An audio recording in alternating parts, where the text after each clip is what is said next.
There are probably times that you thought to yourself, I wish we had a different government.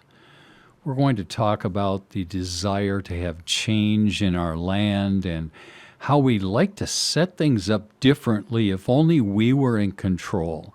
And part of our discussion today is going to be thinking about the fact that humans have a tendency to want to make arrangements, get things done, plan for the future, and we often do that without consulting the Lord, without seeking His will in the matter. A good example of this is found in the Old Testament book of 1 Samuel, and in the 8th chapter, it starts out like this. When Samuel grew old, he appointed his sons as judges for Israel. The name of his firstborn was Joel, and the name of his second was Abijah, and they served at Beersheba. But his sons did not walk in his ways. They turned aside after dishonest gain and accepted bribes and perverted justice. And then in verse 10 it says, Samuel told all the words of the Lord to the people who were asking him for a king, and he said, This is what the king who will reign over you will do. He will take your sons and make them serve with his chariots and horses, and they will run in front of his chariots. Some he will assign to be commanders of thousands and commanders of 50s, and others to plow his ground and reap his harvest, and still others to make weapons of war and equipment for his chariots. He will take your daughters to be perfumers and cooks and bakers. He will take the best of your fields and vineyards and olive groves and give them to his attendants. He will take a tenth of your grain and of your vintage and give it to his officials and attendants. Your men servants and maid servants and the best of your cattle and donkeys he will take for his own use.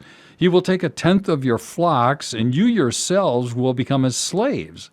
When that day comes, you will cry out for relief from the king you have chosen, and the Lord will not answer you in that day. But the people refused to listen to Samuel. No, they said.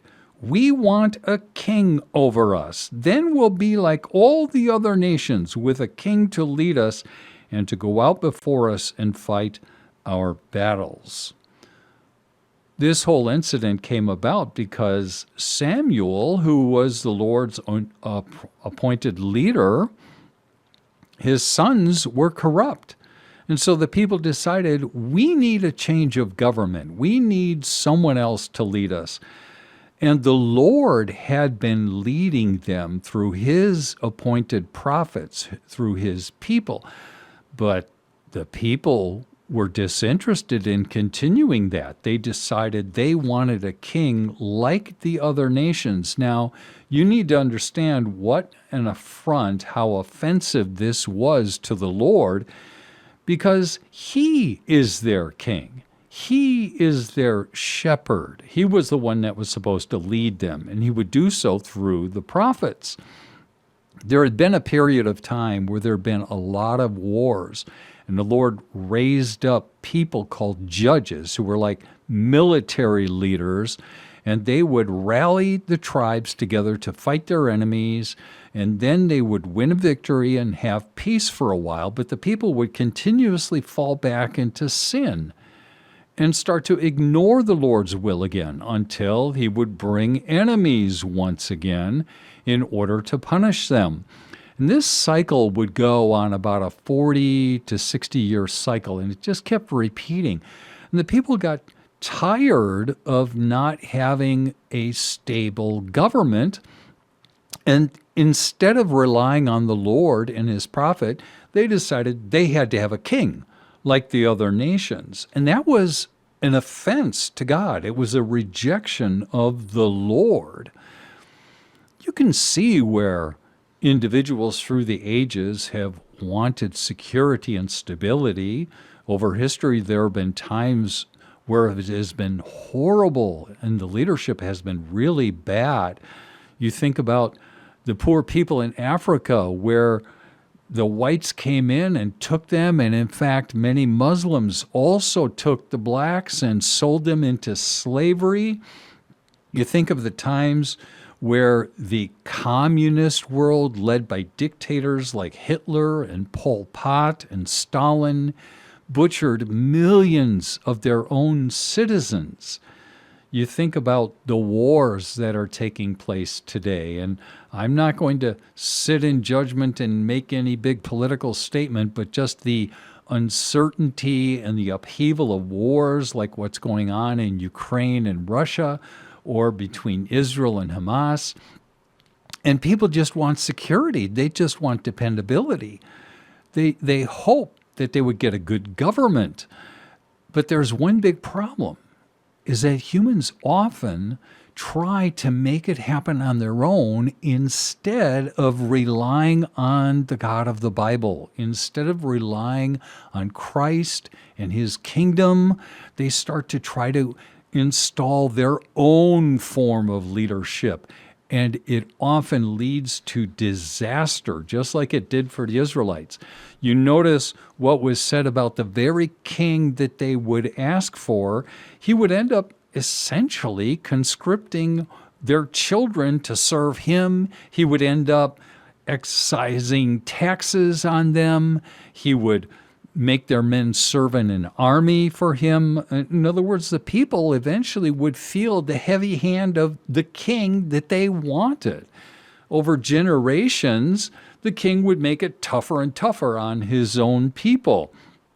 Oftentimes, when we don't pray, when we don't seek the Lord's will, the things that we think have to happen, or that we think are so brilliant and so great of an idea, are often not good.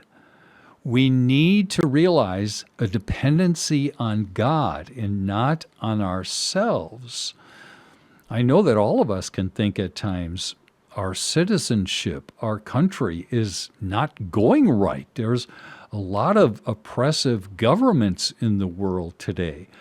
Our rights might be violated, we might be victimized, our money might be taken in very high taxes to do things that we don't want. There might be policies that are forced on us, and maybe even with the threat of jail. It's not always easy because sinful humans do not always rule according to justice and righteousness as the Lord intends. One thing is for sure, that when you forsake God's will, whether you're an individual or whether you're a government, if you forsake God's will, chaos and problems will come out of it. We're seeing this all across the world today. If cultures go godless, there's more violence that erupts. There are children that are indoctrinated into wrong things. There's despair and suicide that comes. God does not want us to live in chaos and in violence and in despair. This is why the gospel of Jesus Christ is going out into the world, so that we can have hope, so that we can live in love and not in violence and disdain of each other. As a person who presents the gospel of Jesus Christ, I ask that you would come to the Lord Jesus, that you would take a look into the Bible to learn about this God of love.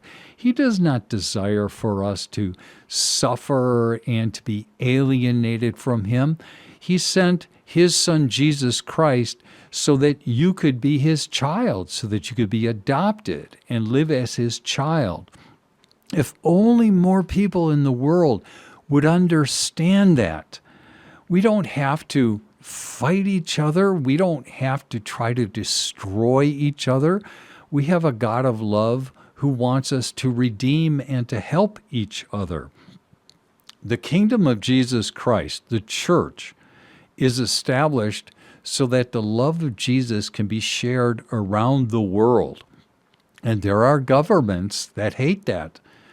There are places in the world where they will try to extinguish the good news of Jesus because they see it as a threat. Jesus does not wish to bring hostility and war to people. He wishes to bring the forgiveness of God and the love of God. But some governments are attempting to control everything and don't want anybody or anyone else to get the glory.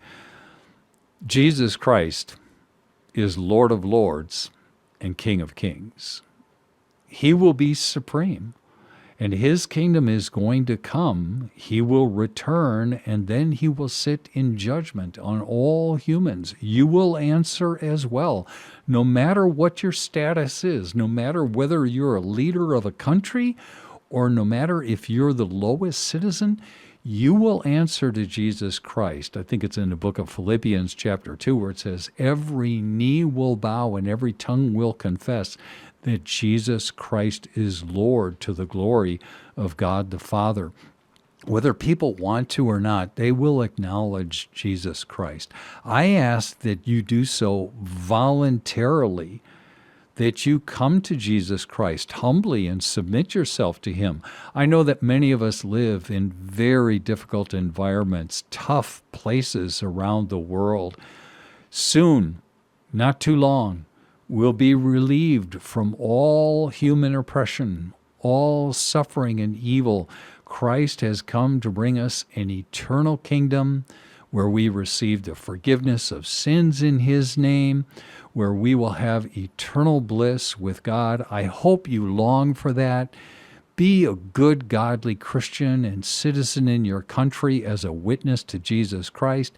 And soon we will be with the Lord Jesus as part of his kingdom to live with him forever.